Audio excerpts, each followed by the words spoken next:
Hi everyone, we are back with another episode of AM2R, picking up right from where we left off in the last episode in the, I don't know what part of this is because I wasn't paying attention. Yeah, continuity.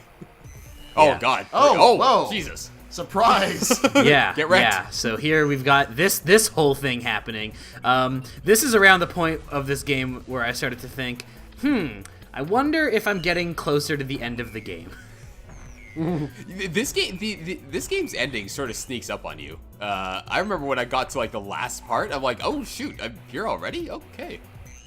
It does sneak up on you, but then it does also, there's a part where it feels like it's the ending part, and then there's a bunch more game left. Which is fine, because it ends up being worth it, but there is definitely a Metroid that I was like, that I died so many times on that I was like, yeah, I could see this being the last boss.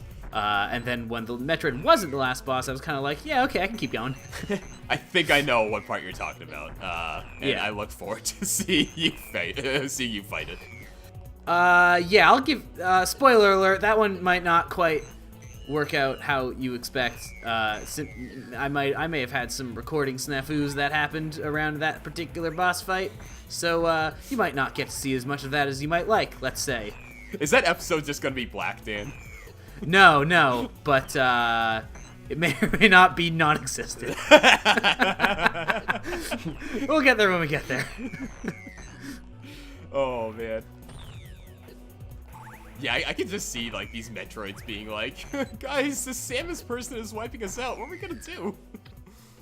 Well, these guys were smart. They actually organized and say, let's group up and get her.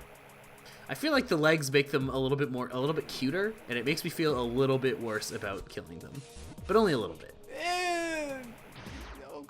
No, you know, I find the legs creepy. In that case, wouldn't you feel bad about killing, like, you know, regular Metroids? Because, I mean... Like, no, they're gross. Man, have you seen those things? They're out for your blood. The baby Metroids, when they have legs, are like a little bit cute. Oh shoot, I never noticed. Oh, there's those bubbles again. I never noticed that. The Get one as a pet? a baby Metroid. Well, I mean, Samus got one as a pet. Oh, this is true. She's had one as a pet multiple times, though for very short intervals. This is probably why she has trust issues.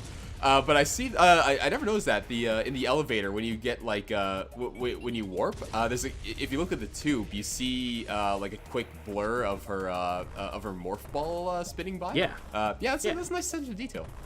Sure. You know, one thing that's I just sort of thought of is like if these guys are Bubble Buddy in the context of SpongeBob. Think of like the SAX in Metroid Fusion as Doodle Bob. Oh, no, I hate the SAX is, my god, that thing gave me nightmares as a child. Just imagine it going around hunting Samus going, yoing, yoing. I mean, that sound effect would have made it a lot more, friendly? But no, the sound effect that plays when the SAX comes out of anywhere is just, it's just grueling.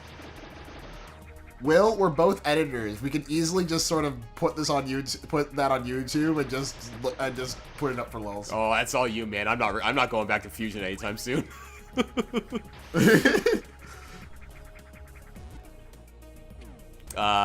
Right. So water. Yeah. Still bad. It is still bad. Yeah, but I think I started saying this in the last part, but every Metroid game sort of makes you go through like a gravity zone or like a water zone, and it just sort of makes you like you sort of know that you're gonna be able to get an item that'll allow you to travel through it smoother, but you know, they always make you go through it so you experience what it's like to not have that item. Sure. Well, you can say that about Metroid in general. Like, the entire quest to literally every item is, I wonder what it's like without this item. Then you just sort of find it as like, how could I live without this item now? True, but without the gravity suit, these sections are really slow. I was thinking recently about how, like, pretty much as I was editing these down, Oh, look, two of these guys. But I was thinking about how the Metroid games and games of its ilk are games where your progress is measured by how much of the map you fill out, kind of. Like, it's kind of... And I guess that's, like, that seems really obvious. And there are definitely games that are like that, like, you know, open world games and that sort of stuff. But those games are a little different because they have sort of plots, and you're sort of always going around the open world and like picking up missions in various different spots. And how Metroid is a game that's really where the way you know you're making progress is, oh, I'm going to a place I haven't gone to before. You know, it's too bad that you're killing all these Metroids in groups, because they just figured out that they should unionize. Oh my god, Will. I mean, they're out to kill you, man. What are you gonna do? Like, it's yeah, great that they're learning how to work with one another. That's fantastic. I'm so happy for them. No.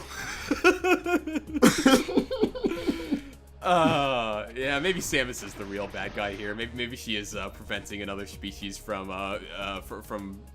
being allowed to flourish and thrive. I mean, that's pretty much explicitly what she's doing, which is fine. Yeah. But they're pretty explicit about from the beginning, like, yo, we gotta stop these Metroids from appearing. It's like, okay, I'll just kill them all. Okay, question for because Dan, I know you haven't played the Prime series, but like Jordan, when you played the Prime series, do you go like when you're going through just like, you know, whatever random hallway or section, and you see like, you know, the small critters and small enemies here and there, do you kill them? Do you kill them every time you go through the hallway, or do you just like speed by?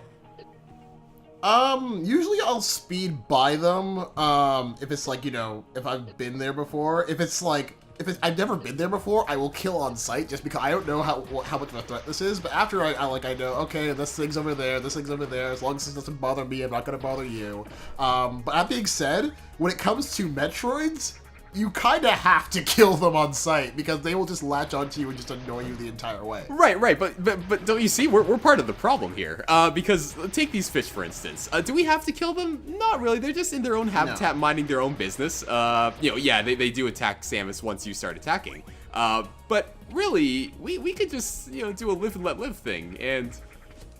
But you know, Samus doesn't seem to live that life, and I mean, that's not what you hire Samus to do. You hire Samus, you hire her to kill everything. That's her entire goal all the time. Except for in an ideal world, that should be her entire goal all the time. Not always. It not always is. Sometimes they want to put some other stupid, you know, character motivations or whatever bullshit. She doesn't need it. Here's how it goes with Samus. You give her money, she kills stuff. Boom, done. I wonder, what does Samus actually spend the money on? I would like to know what her rate is, actually. Is she doing her taxes this season too? How much does it cost to kill a planet? Oh, she just puts that on the bill. Yeah, that's just a work expense. That's why the Federation has to spend a ton on insurance whenever they hire Samus. Wait, so does she like put it in her contract? Is like, no, may or may not kill your planet? I mean, I think she has to. It's only fair to the client to know. I feel like she's probably got a contract that are just like, yo, you're gonna pay for any damages incurred, and if that damage happens to be a planet, well, you hired Samus. Well, thank God you bought that planet insurance, huh? Like, she's got a reputation. You have to know going into it. No, this is true. This is true. Gotta check her, you know, bounty hunter website when you're looking to contract her services. Yeah, exactly. Can someone build that? Can someone build like a website for Samus, like just offering bounty hunter services, and just make it seem like it's a legit thing? I mean, it could just be you could do that. You could do that. I feel like I want to do this now. You could be like Dog the Bounty Hunter.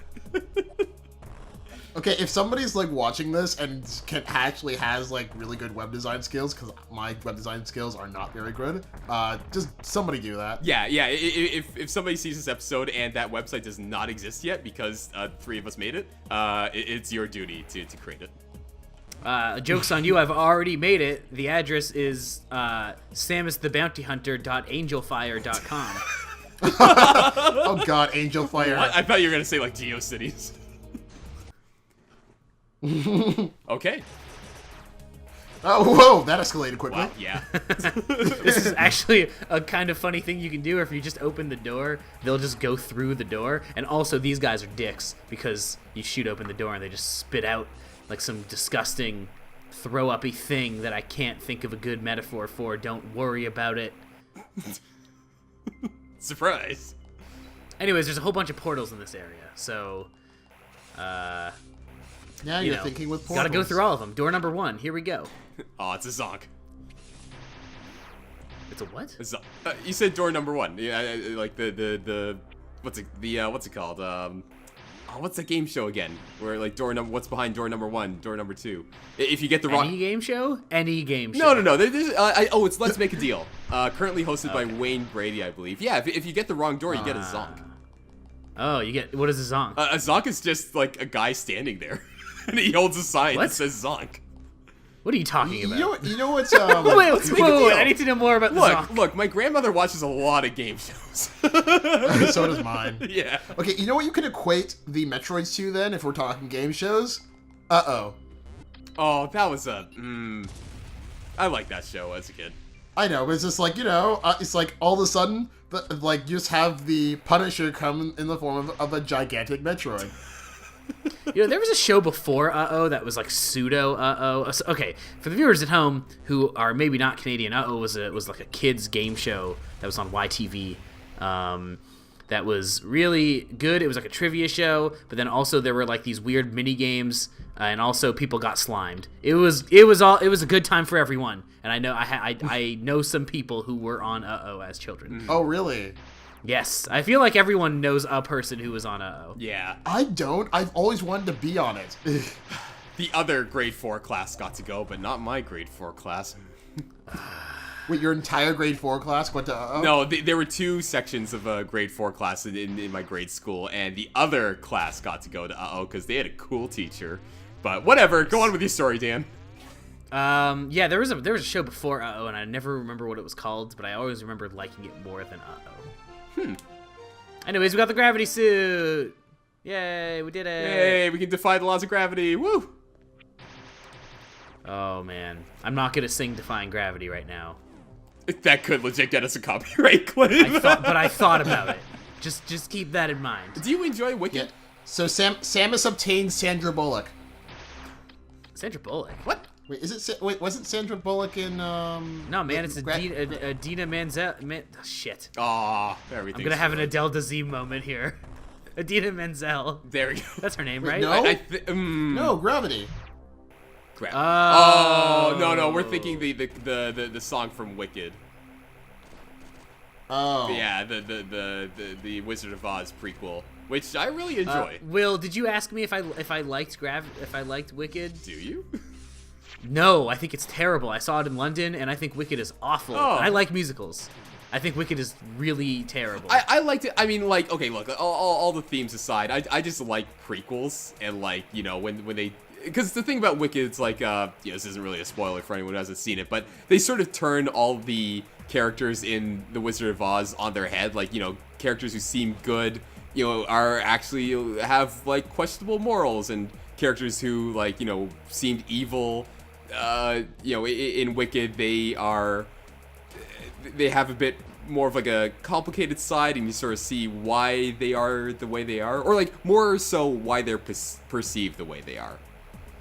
See, what I don't like about Wicked is that it does the thing that prequels always do that always makes them stupid, which is that it makes, rather than give you sort of more elements of the world, it actually makes the world a lot smaller, because it makes all of the events of the original thing, like, have these connections. Like, oh, this character that Dorothy meets in The Wizard of Oz, the Wicked Witch totally knew them, and they were best buds. I like that shit. I love that shit. I hate that shit so much. What? Well, I guess you must have loved The Phantom Menace. Oh, yeah, I have no problem with The Phantom Menace. Does it have its faults? Absolutely, but it's a hell of a lot better than freaking Attack of the Clones. Oh, get that shit. Yeah, I don't actually hate The Phantom Menace, to be honest. Oh, sorry, Dan? I do not hate The Phantom Menace.